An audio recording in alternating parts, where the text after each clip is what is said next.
Are you ready for a reboot? Welcome to the Sheila Mac Show, reality at its finest. History reminds us those hit hardest often become the change makers. This year, we've all hit crazy economic, social, and emotional rock bottoms. We all get knocked down. Something hits globally, locally, personally. It affects our health, finances, our relationships. We have to recreate a business or career. Each show, Sheila and her special guest will be sharing their reboot stories, guiding you with real solutions to upgrade and up-level emotionally, mentally, physically, spiritually, and financially. Here on NBC's KCAA Radio, Mondays at 1 and Wednesdays at 7 p.m. Pacific Time. If you're ready to pull yourself up by the bootstraps and bra straps, enjoy a listen. Here's Sheila. Welcome to the Sheila Mac Show, reality at its finest. Here we have real people sharing real stories and actionable steps to help you reinvent, rebuild, and reboot your business and personal life on your terms. I'm your host, Sheila Mac, and today we have special guest Nikki Srail. Nikki is the creator of The Mommy Mood, a newsletter, podcast, and brand for moms to discuss stories, wine, books, events, activities, anything momly. Nikki became a mom at 19 years old, and it changed her life. Creating this brand has allowed her to use her voice to create a mom community of unity. So welcome to the show, Nikki. Thank you so much, Sheila. Thank you for having me on today. I'm excited to be here.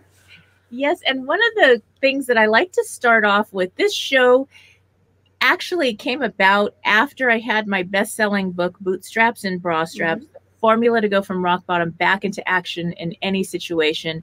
And this last 12 months, let's just say, globally, as moms and everybody has had every situation that we couldn't even imagine before hit us. So I'd like to start off with maybe if you could share a time in your business or personal life where you hit a tough situation and how you got back on track. Absolutely. So my life has been a journey that's now, trending upward. And as you mentioned when you introduced me, I became a mom at 19 years old. That was probably the lowest point in my life, although, it's the brightest and the lowest. Right. To say I was a bad teenager is an understatement. I was on a path of destruction, rebellion. It was a really tough time.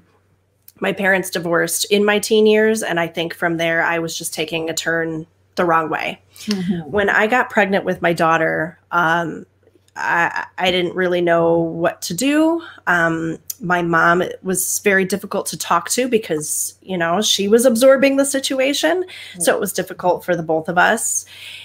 And at that point, I had moved out at just 19. Mm-hmm. And, trying to go talk to people to see what to do. Had to get a job. I was currently in a community college, ended up dropping out just so that I could work and make sure that we could be supported. Right. And from there, she's now 9 today. So let me fast forward a little bit. From there, she's 9 today. I worked for about 4 years full time to be able to support her. And I hit a turning point after about 4 years when she was a little older, could communicate, could go to preschool. And I decided, I think I should go back to school. Mm-hmm. I was working at a daycare, so I was involved with kids, and the daycare was able to push me into the schooling situation as well. And I went to community college. It took about 2.5 years to get through that because I was just going part-time, still needed to work. Right. And finally, fast forward a little more, I actually just graduated in 2020 with a bachelor degree from Loyola University in Chicago. Okay. So full circle, almost 9 years later, I was able to graduate with a bachelor degree, push myself to become something bigger than everybody told me. You can't do that. You're not going to graduate. You're not going to be able to have a life for your kids. You're only 19. You can't do it. You can't. That's what everybody kind of shouted at me. And in my mind, it pulled me down a little. And then I'm like, you know what? I'm sick of hearing it. I can, and I'm going to do it. And time is just, it's just time. It doesn't matter how long it takes as long as I got there. And I did. But of course, I got that degree in 2020, the year of downfall. So 2020 was another big turning point. And although I was able to receive my degree, all of my applications, everything that I was going to school for, which I actually went for marketing, is just put on hold. Everything's put on hold. You know, we're uncertain of this time of the hiring process, hiring freezes all around. So then I sit back and I'm like, okay, well, I'm in a better situation. I'm married now. Actually have a 5-month-old now as well. Although during that time I was actually pregnant when I graduated. So you know, I'm at a different point. I wasn't at a point where I absolutely need to get a job to support. I have a husband who's great and loving, and you know, we're secure, but I'm the type of person, I'm just like, I need to do something. I want to make a change. I went to school. I wanted to make a statement for, hey, all of you young moms out there, it can be done. Yes. So from there, you know, I come talk about the mommy mood. And I actually wanted to create a place where moms can come, and not to talk about, you know, there's plenty of Facebook groups out there where it's like, you know, my son's got a scratch. What do I do? You know, it looks like it's getting infected. And that's not what I'm looking to do. I'm looking for a place for moms to come together and talk about activities they could do at home due to COVID. Things that moms struggle with daily that they just need to talk to someone who's been through it. You know, a night, hey, I don't have my kids tonight. What should I do tonight? Things like that, things, uplifting things. And it actually started with a newsletter. And I began a blog newsletter campaign and got subscribers. And that's where I started my group. And it talked about different wines, things to do with your kids, book recommendations as you sit in the tub, have a glass of wine, drink a book, things to just ease your mind. And I just wanted a place for everybody to come together and for it all to be in one place so that you don't have to sit down and think, what do I need to do? Oh, let me look at the newsletter and see what recommendations are on here that I can do. Nice. And so, and you know, that's how my downfall came to where I'm at now. Helping other moms. And I was also a very young mom. My history was that I was homeless at 10 to 13, went to foster care, emancipated at 15, and went to college early. Yet then I was a young mom at 18. I had my first son and had to get a job and learn things. I did get my degree after starting a business that was very successful. I was like, oh, I guess I should have this piece of paper because, you know, it's weird that I don't have it. And it really blessed me. And I learned so much, but it is a different route. And as a young mom, and if there's other young moms listening or parents that have maybe a young daughter who just announced, hey, I'm going to be a mom now, it's not the end of all. And for me, I think it kept me out of a lot of trouble. I mean, you and I, we may be in different age ranges, but if we were the same age range and we were the same age at the same time, we would have been best friends because I got into so much trouble also. Oh, yeah. Yes. And so it was what I needed to do. In fact, I had to make friends with everyone to have a place to sleep every day during the homeless years. And so I had to learn how to really get out there. And I was in Hollywood and sleeping on the benches of the Troubadour and all these crazy things. And so the minute I had my child, it was like, okay, this is a game changer. We're not going to do this. We're not going to do that. This it changed everything for what. Exactly. And it was really hard.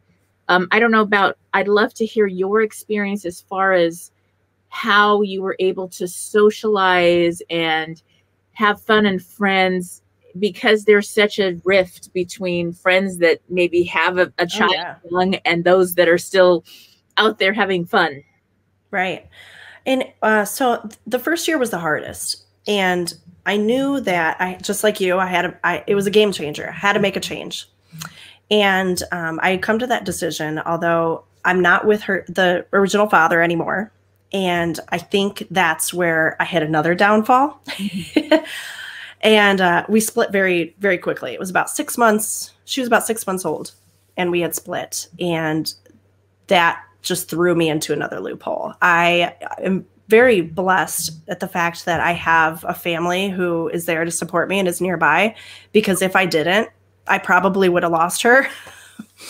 It was really hard to understand what was happening at such a young age, and understand that just because he's not there doesn't mean I can't do it. And I think in my mind, I had given up hope because it wasn't going the way as planned. I didn't have that marriage and then had the baby, and then it wasn't a happily ever after. It was I got pregnant. I think this is the guy I want to be with. And then realizing that, I had grown up and he wasn't quite there. Yeah. And then it's like, I can't have that. I don't want to get in trouble. But then when the split happened, it's like, then I went backwards, and, I realized how much I had messed up. And so once I had finally kind of gone out, done my party, I need to get this all out. It was about when she was almost 1, I'm like, okay, let me get back into the game here. Let me support her, keep working. And I did. And so as far as social wise, it took about a year into her life for me to realize how to balance things. Because I feel like I didn't know what that word was at that age. It's like, wait, it's either this or this, but no, it's not. You can balance it if you do things right. And even to this day, now my friends are having kids now and having, some of them have like 3-4-year-olds, whereas my daughter's 9. So she's the oldest out of the group. And, now it's easier for me to understand, as far as the kids go, it doesn't matter. My girlfriends come over with their kids, and my daughter is actually very accepting. It's like, oh, he's 4. That's okay. He'll come play with me. It's like, I have things he could do. And it's very easy for us to have a friendship now, and now I'm married to the love of my life, and we have another daughter together, and understanding that, we have friends that aren't married and don't have kids, and, we'll get a sitter maybe once a month or so and go out, and it's okay to do as long as you're still putting your kids first. And, my friends that don't have kids, I think it's a little harder for them, because if they reach out and, hey, do you want to go out tonight? It's like, well, I can't. I have the kids. I didn't plan for it. So I think the biggest thing that I've put my foot forward with the friends that I have is we need a plan. I can't do that. You call me and let's go. It's, hey, next week, Friday, can you come out for a little bit? And I'll be like, well, let me see what's going on. Let me plan for this. Yeah. So it actually took years for me to be where I'm at socially now and realize how to balance. Mm-hmm. Mm-hmm. It is very different, and a balancing act for sure. I remember, and this is one thing I'd like to ask you, is how did it affect you, as far as you mentioned a little bit about the people that told you you can't. Now you have this baby and this is not possible. Now, for me personally, I remember my friends had just got little jobs that, maybe at the grocery store, the local, whatever. Mm-hmm. And I came in and they were like, you gained weight, you're fat. And I was like, no, I'm pregnant, Yeah. And they're like, oh, well, that wasn't good. And I was like, well, it is what it is. And then I had to work. And so I ended up getting a really good job. With just a certificate from community college, I ended up working programming at JPL, which is like unheard of, because I knocked on the door. And then they're like, now you think you're so good. You're better than us. You think and I was like, what are you taught? Yesterday, I wasn't good enough. Now I'm better. Then I lost weight, got into shape after the baby. Oh, you think you're so in shape and better. And then, and no matter what it was, then it was, you got a poor car. Why don't you get a better car? And it was always this comparison. And I was like, holy smokes. The nicest thing to say on the air. And what is going on with all the judgment from one woman to another, or girl to girl? I guess we were young women at the time. And it took years. Some of them still ended up working the same job like 20 years later. And I ran into them and they're like, we were kind of not so nice back in the day, but you never said anything. And I was like, because I really, I didn't even know what to say, first of all, and I didn't want to go there. It wasn't about that. Right. So how did you overcome that kind of experience, or did you have any of that type of experience? Yeah. So when I was pregnant, obviously I had gotten pregnant and realized I had to get a job, like a full-time real job. And at that point, I actually started working for Sprint, which is now T-Mobile, but it was Sprint. And I got really lucky. And I'll be honest, is because the hiring manager had been in the same situation that I was. She had had her daughter at about 18, 19 years old and was like, you're gonna do well. I know the type of person you are, and you're gonna work hard, and I'm gonna give you a chance. And she's like, this is full time though. You've never had a full time job, so it's gonna be different. And within my first 6 months, I got promoted, and I became a floor manager there. And from there, I became an assistant manager. And obviously, my work ethic had grown, and I knew what I had to do, and keep pushing forward.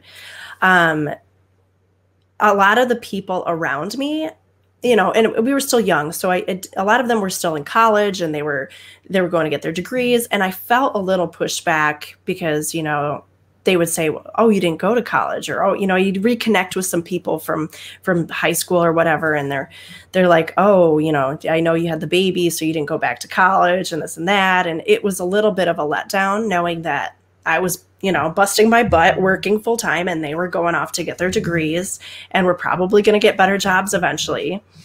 But now, turning things around, there are friends of mine who are still working, like you said, it's like 10 years later, and they're still working jobs that I didn't think that they'd be working, or they're having trouble finishing up, or some of them didn't even get their degrees. And it's like, well, now the tables have turned. I'm like, if I could be a mom at 19, go back to school, get a degree, and make myself what I am now, and you're stuck and you don't even have a kid, or it's like, what's going on? And then you it's like, don't be hypocritical. It's like, you can do it.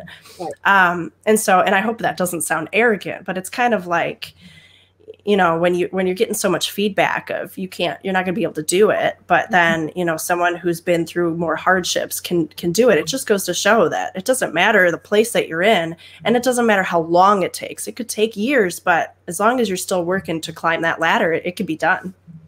And I think there's something to be said with, when you become a mom, you will walk on fire for your baby. You will do whatever it takes. I needed that job at JPL because it had health insurance and childcare. And my baby was a sick baby who ended up in the hospital a lot with ear infections and high fevers. They'd have to put him on ice. And it was a couple of years of him being really sick. And so I would be at the hospital and at work. I had no choice but to do. I would never have applied for the job had it not been that it was for the love of that child. Mm-hmm. And so I wonder, for those listening in, it's almost like for the love of even our self-love, working on that or finding that hunger or that purpose that's beyond. Absolutely. And talking about drive too, it's if I'm not pushing forth and putting in that work ethic, it's like, how can my kids want to push and be better? It's, to actually be able to go through that with my daughter watching, wow, mom's coming home and she's doing homework. It's like, wait, maybe I should do my homework.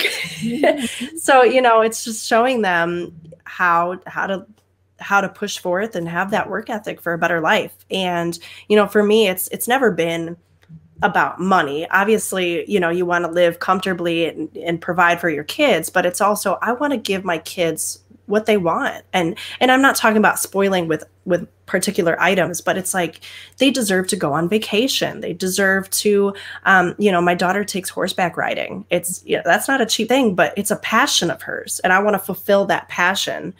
And to be able to do that means that I got to work hard. So now, one thing that I have found is that a lot of moms end up putting things down that are their passions. How have you been able to continue your own, whether it's dance, singing, whatever you love to do other than work and take care of everything? How have you managed to keep that in your life? So it's funny you said singing and dance, and that's exactly what I did.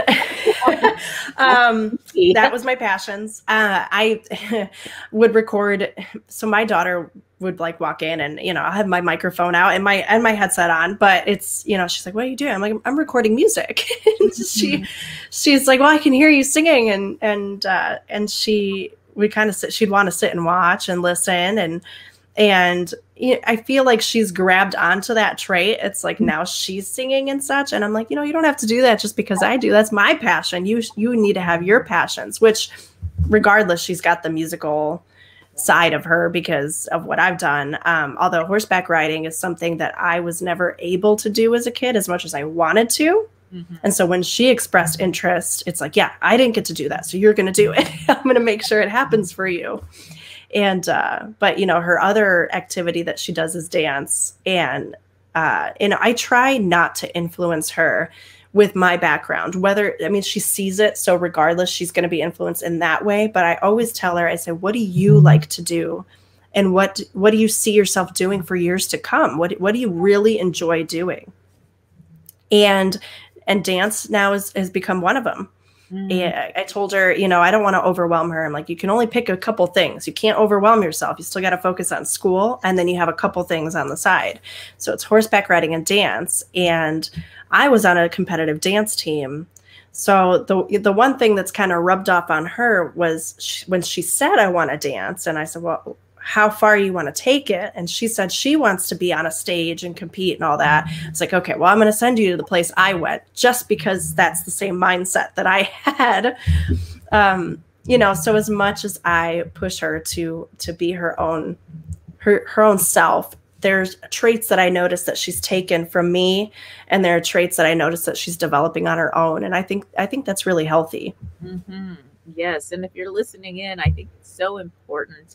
If maybe you feel overwhelmed, especially this last 12 months, and you've put a passion on pause, whether that's swimming or dancing or singing or whatever it is for you, if you can get back to that, you will see that show up in your children. It doesn't have to be the same passion. It's just permission to have fun again and do your talent and truth. I mean, think about a young child. When you're in your essence and your truth and you're being just beautiful, authentic you, it's not ego. It's just, you're just shining and everybody else is happy because of it. And it's a beautiful thing to be able to share your talent, whatever that is, and pursue that talent. So that's something a lot of times families I've worked with where it's so serious. Maybe they've had business issues, which they had to shut down or figure business at home. The kids are home, homeschooling, whatever, because the schools were closed in their state. And they forgot the passion, to do something like that. And they also forgot to play. It was just like survival mode. And, do your work, clean the house, and everything was so structured. There was not a recess at home like you have in school. And the kids' grades were going down and they were like, I don't know, the kids are fighting. We're fighting. Well, yeah. The minute play came back and doing those fun breaks, singing, taking a dance break, it changed the whole energy of the household. It made it was like you finally can breathe again.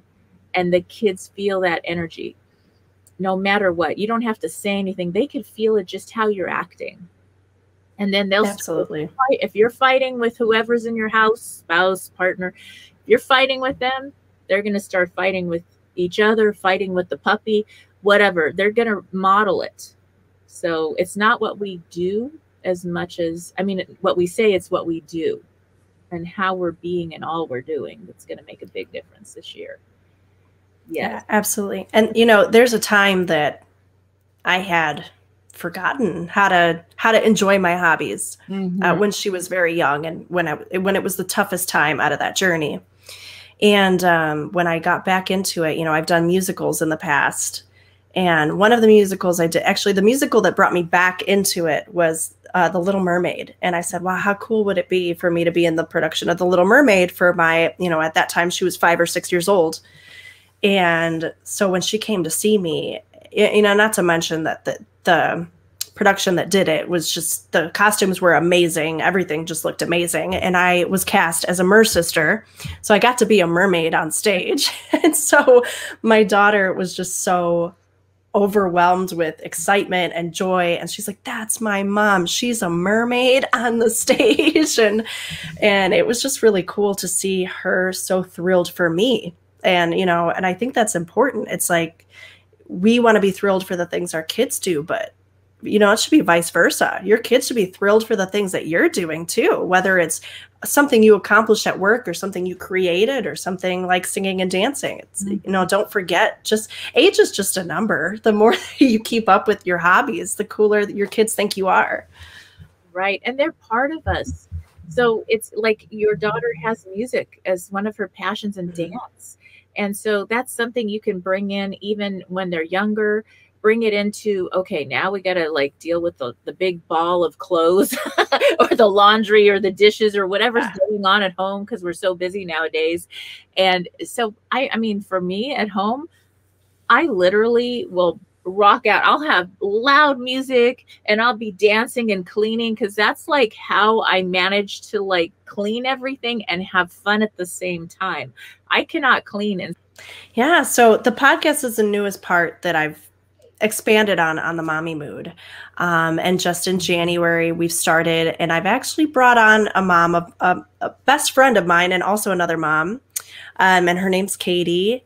And she is the peanut butter to my jelly. It's like, with her, she's just about my age. And, as we discussed before, her son is a little bit of an age gap for my daughter, but regardless, we have this connection.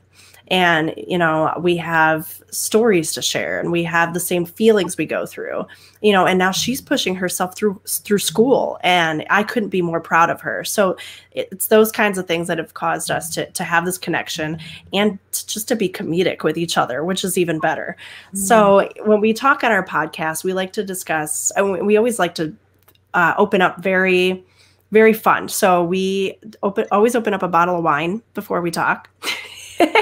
And we find ourselves drinking wine as we discuss different things. Our most recent podcast was actually about fitness, which is something that her and I both need to get back into. But we had guests on the show as well. And they're also moms, and discussing how they are entrepreneurs and have this love of fitness, and as moms, and how hard it is to get back into it, and how they're able to do it, and how other moms could be able to do it. So from fitness to also crazy things that our kids do, especially during this pandemic, it's like, how addicted is your kid to a tablet? Like, because trust me, we know it's, we've been through it. The screen time has definitely skyrocketed in this past year. So, how do you get your child to focus on something other than being on a screen or on a Nintendo? It's not easy. Especially in the fun aspect that we like to talk about on our show is our husbands are best friends too. So that's a whole other story. It's like having another child in the house. Right. And we love them dearly. They're hilarious, but it just adds to the comedic portion of it. Mm. But, we've talked about fun things. We talk about serious things. We talk about things that we need to do for ourselves as moms, and how to focus on self-love, and also on, and things with our kids, and how our kids are going through, the pandemic, and just overall growth with our kids. How are you dealing with the news as far as with your children? 2020 was hard. Yes. And not just because of the pandemic. There's just so much that happened in 2020. And as my daughter's 9, she's in 3rd grade. they talk about it at school. So Yeah. then, she comes home and, just even in January, we'll just put January with 2020 because it was connected. And, she's just like, wait, what happened at the Capitol building, Mom? And it's like, I try to explain to her, I'm like, there's people that show their passions in one way, and there's people that take it too far. Mm-hmm. You always want to have a voice, but you can never step the line. There's lines that we have to learn before we take action. We need to sit back and think, what is the repercussion? What's going to happen if I do this? And I said, those people didn't think about it, and we learn from that. It's bad news, but it's not, because it's a lesson learned. Mm-hmm. And it's teaching our kids, this is what happens if you step that line.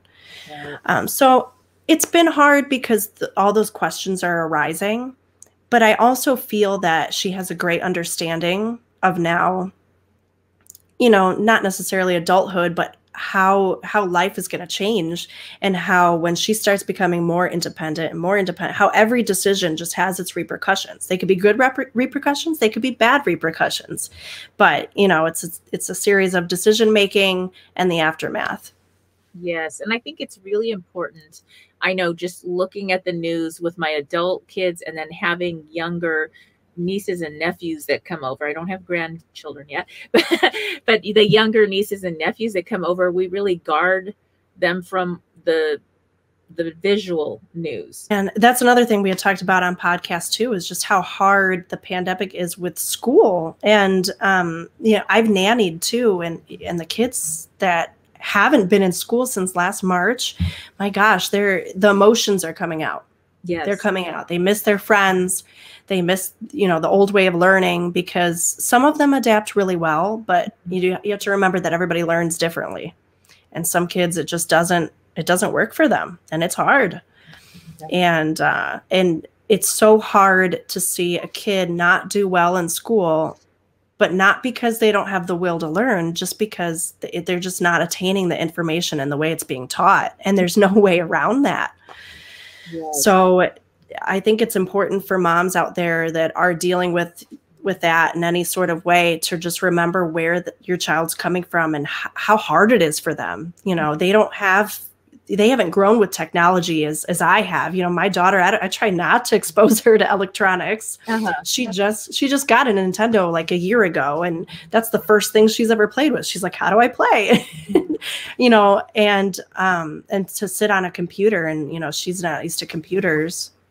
It's hard for them, and not being able to walk up to your teacher, or your teacher's looking at a screen of 30 students and 3 have a question, but you're sitting there raising your hand. It's hard, So it's just important to remember that they need to feel that love, and that it's okay to feel overwhelmed at the situation. You got to let it out, because keeping it bottled in and then having your kid explode because they've been so upset is worse. So just let them get it out. Yes, that is healthy emotions. That's a whole nother discussion, but it's very important that you go through the emotions and that it's okay to feel things. What I'd love for you to do now is maybe share where people can find your show and how they can maybe get on your newsletter or stay in touch with you. I know there's lots of moms out there that would love to listen in. Absolutely. So the easiest and most easy way to join, it's got the sign up for the newsletter and everything, is on Facebook. And that would be, just type in the Mommy Mood in your search bar. There's a page, like the page, there's a sign up for the newsletter. I always post the newest episodes of the podcast on there. So that's kind of an all around way to look for us. Podcast, anything, Apple Podcasts, Spotify, Google Podcasts.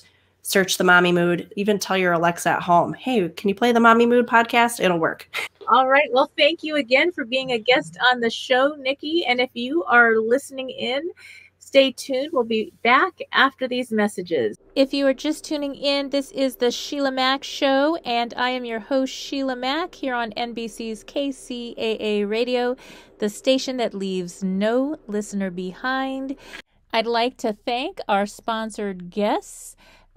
We have the Mommy Mood podcast, Nikki, who came on earlier. And as a mom, I love talking to fellow moms about how to help our children. And next, we have our next sponsor and host of the Choose Your Struggle podcast. And here is another important topic for moms, and this is how to ensure or help prevent your children from getting addicted to substances, as well as how to detect if they are depressed. Here is Jay.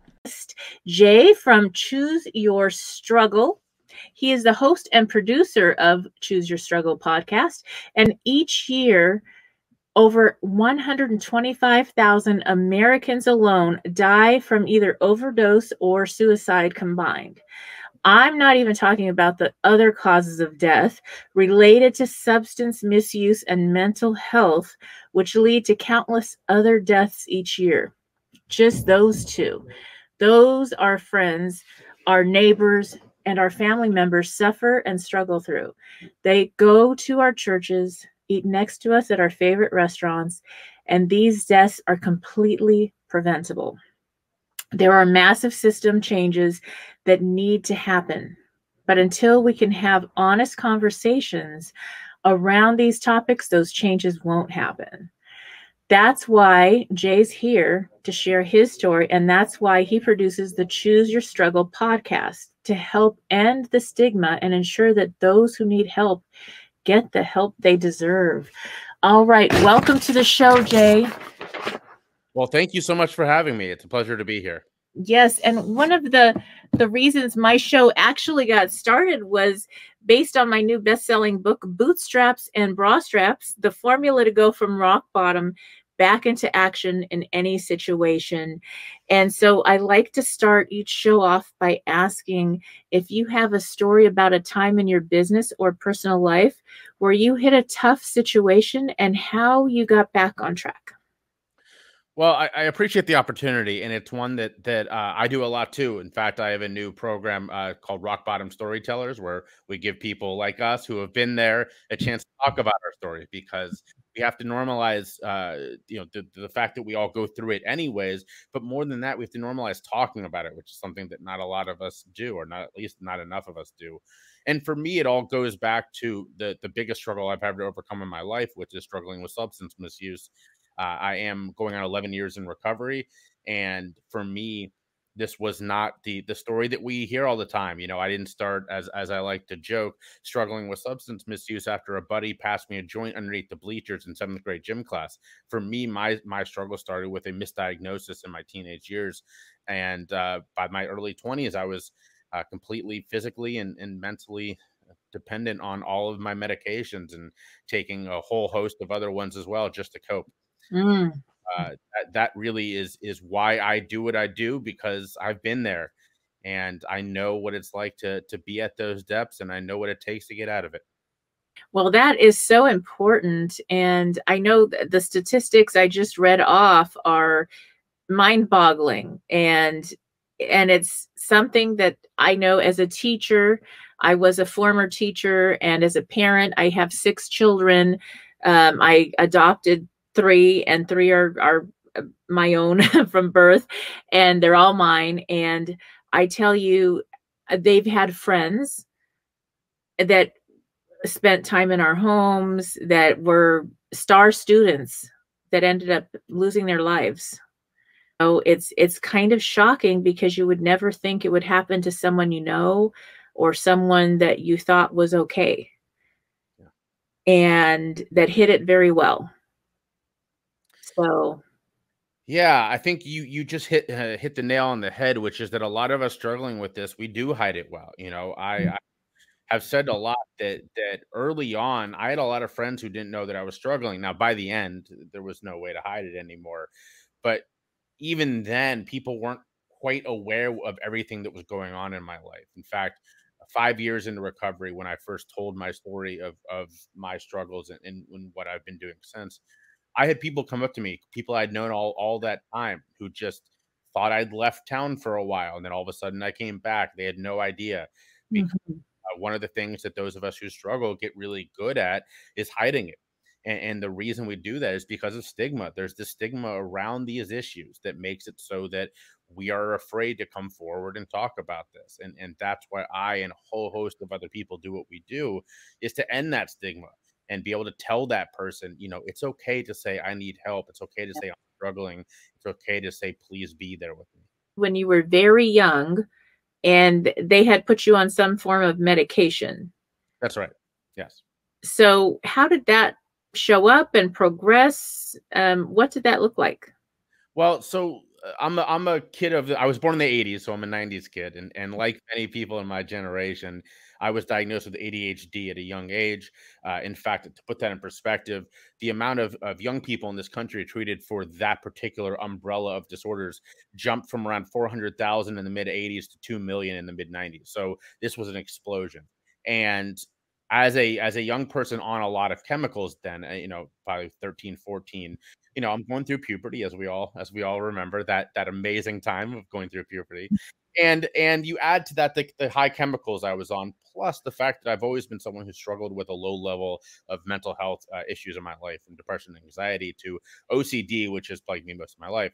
And it created a perfect storm of struggle for me. So by my early 20s, I was completely dependent and completely hooked. Maybe you're a parent, you have a group of people that are medical experts. Sure. And they say, here's a prescription, or the school says you need to have your child take XYZ. And I know back then in those years, that's when they would just write prescriptions for anything. Everybody had ADD or something. If they did not behave or question something or whatever, they were put on a prescription. And so sometimes it's really helpful to question, especially if as a parent now, or even as a young adult, if you have a feeling that this isn't right, get another opinion. It could cause strange reactions or suicidal tendencies, or somebody to really act out in a different way. So really, if your doctor changes the medication on a spouse, a loved one, a child, and you're going with that, you got to really, really watch them closely.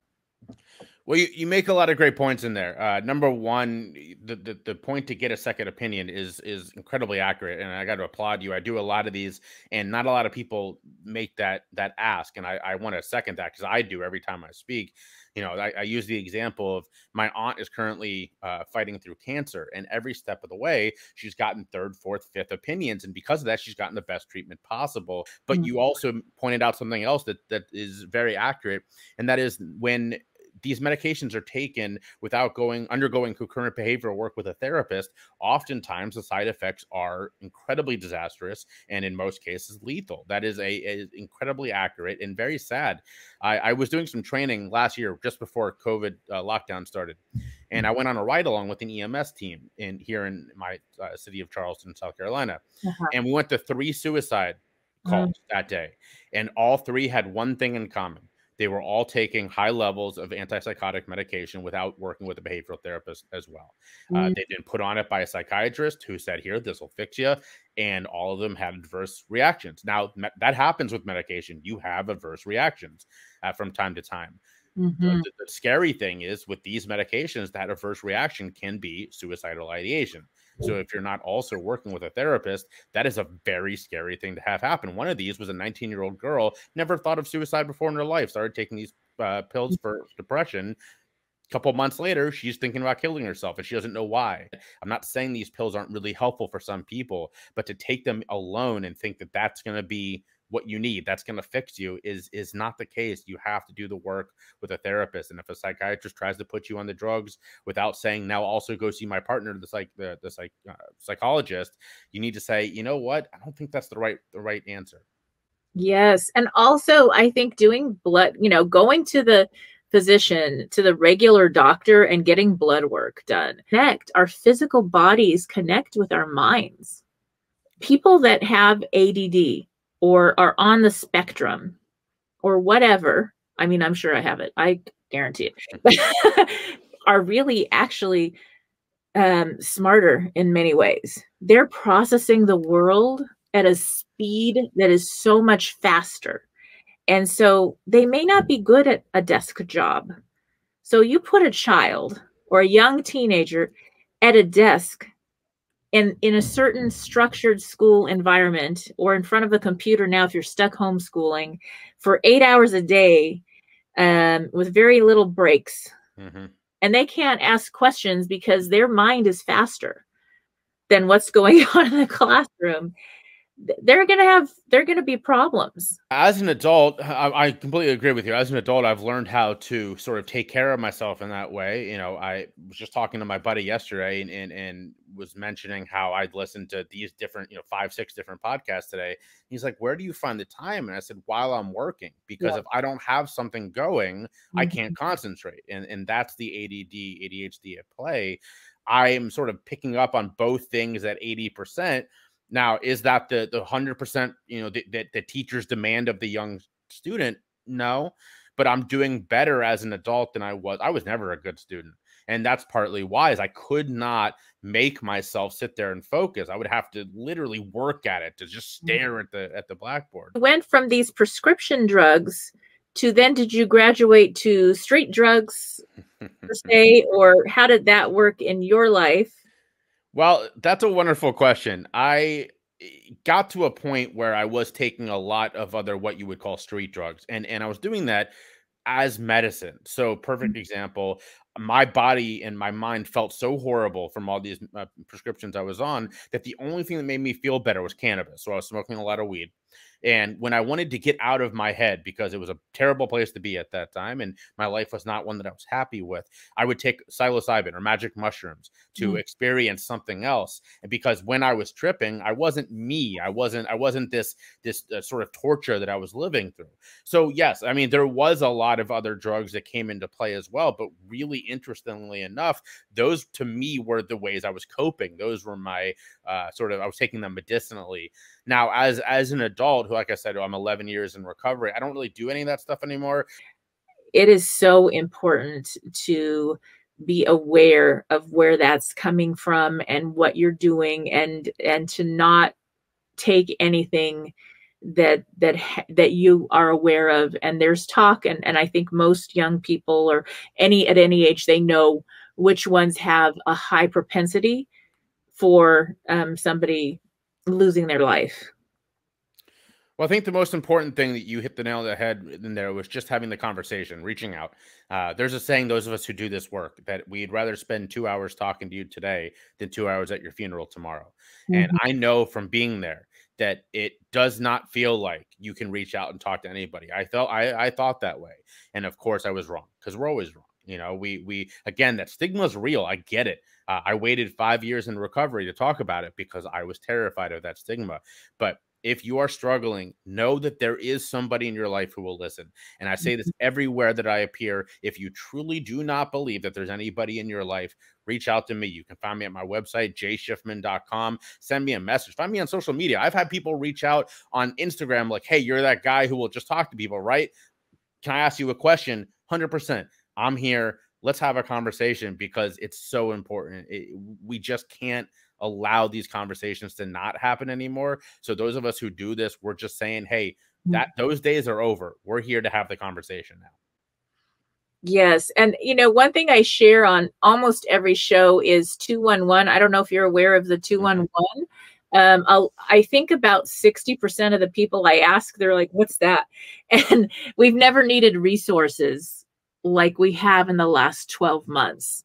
And so that's in any state or province in Canada or state in the United States. If you dial 211, or if you go Google 211 in your state, New York, California, 211 in California, you're going to get a list of resources, and you can print that out, or you can share that on your screen. If you're running maybe some type of a work group, Zoom, or you have people that come to work, or maybe you have a school, if that can be posted.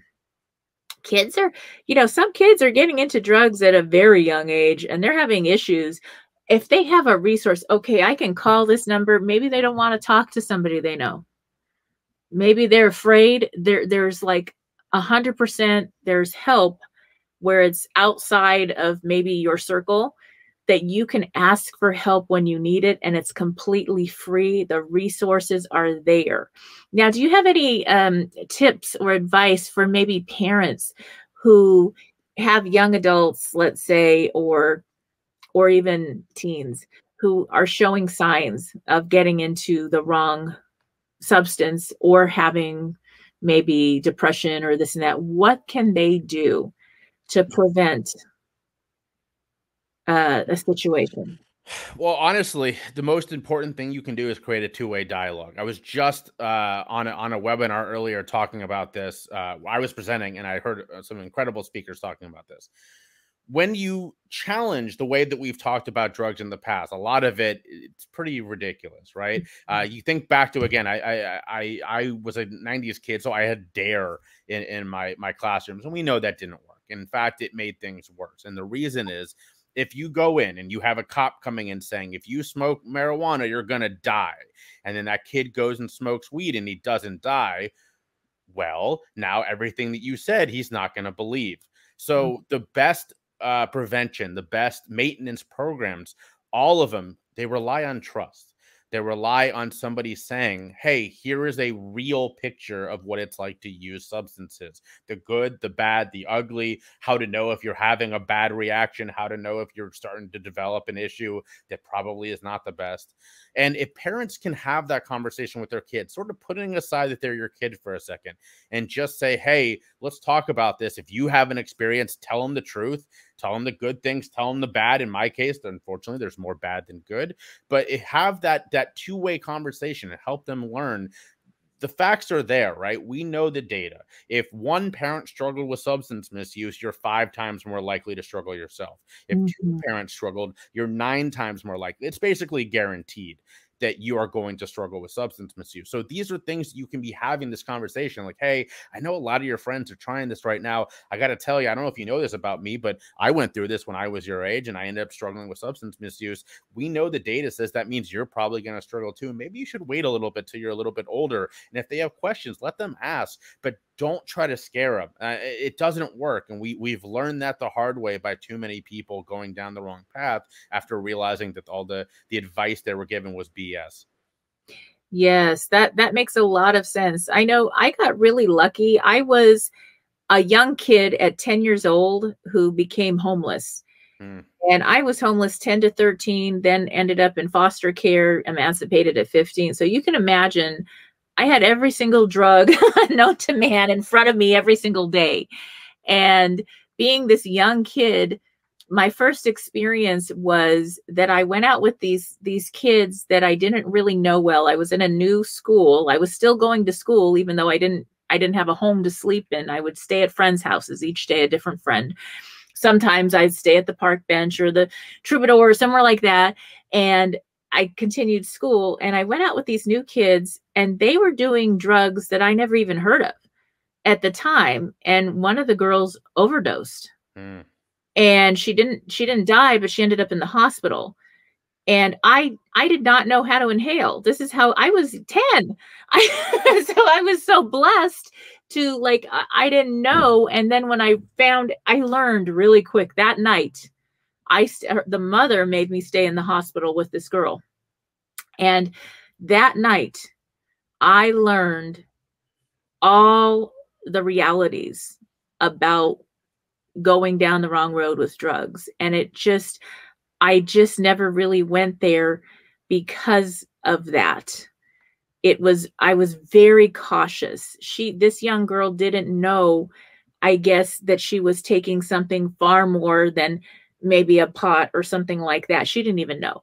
And and luckily I was like, no, I'm good. I don't know what I'm doing. So I didn't get affected.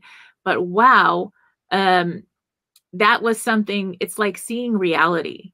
And sometimes just talking about that real stuff can make a difference. And I had a friend recently who messaged me in the middle of the night, and her son ended up in the hospital from pot. And she was like, well, I don't understand. I mean, and it was too much. And his organs started shutting down. And I didn't even know that was like a thing that could happen. I don't know if you've ever heard of that. And there's a lot of people that, I mean, I've never heard of that, but it was too much. And it's just like if you drink alcohol. Okay, alcohol is legal in many states. Marijuana is legal now, but too much of anything. Most people I did not know that could happen. And she didn't know until her son ended up in the hospital with this. And luckily he survived and they were able to detox him enough. But some people, your organs will shut down. So just knowing, and some people don't know, if you drink too much, it could actually kill you. Like literally that night. And a lot of young people don't know that there's limits. Mm-hmm. If you're going to go do something safely, that there's these limits. So just those conversations, real, open, honest conversations. It's just easier that way. Much easier. Yes. So I would love for you to share maybe a bit more about how people can connect with your show and maybe get in tune with what you're doing. Yeah, so you can find me at my website, jayschiffman.com, JAYSHIFMAN.com. On social media, I'm Jay Schiffman or Choose Your Struggle on all of them. But most importantly, check out the Choose Your Struggle podcast. It's everywhere you get your podcast. I interview people with lived experience, experts in the field, musicians, actors, all sorts of amazing people who have lived experience or who have direct work in the substance misuse and mental health and drug use and policy fields. Everybody from former Congress members to, like I said, I've had a couple actors and musicians. So really interesting conversations. I'm on the second season now, and I enjoy it, and that's how I know it's good. Yes. Well, it was a pleasure having you on as a special guest on the show today, and I really appreciate that. I do believe that this message goes out to exactly the people who need to hear it, and everybody shows up in perfect time. So if you are tuning in, I hope this helps, and keep in mind to stay connected. I also have a chapter in my book dedicated to becoming addiction free. So this is very important to my heart as well. Thank you again, Jay. Thank you for having me. I have to let you know something. Just between you and me, this book is not one size fits all, just like a pair of boots or a bra. So the formula is designed to help you through any situation. Breaking free from addiction using the Boots formula. I do have a weekly support group that meets. It's a short course that you can take monthly or continue on for a 1-year program. And it is a weekly commitment where we go together in a small group format and work on breaking free from addictions. So if you are struggling with an addiction, I'd love for you to grab the book, which can help you apply the Boots formula, and you are welcome to join one of the courses. And I hope to see you soon. Thank you again for tuning in to NBC's Sheila Mack Show here on KCAA Radio, the station that leaves no listener behind. Have you lost your job? Have you lost a loved one? Are you exhausted caring for your parents, for your kids? Well, you can find immediate relief when you read Sheila Mack's new #1 bestseller, Bootstraps and Bra Straps. It contains the Boots formula to move from rock bottom back into action in any situation, especially right now. So if life has knocked you down, pick yourself up with Bootstraps and Bra Straps. Get your copy at www.sheilamack.com today.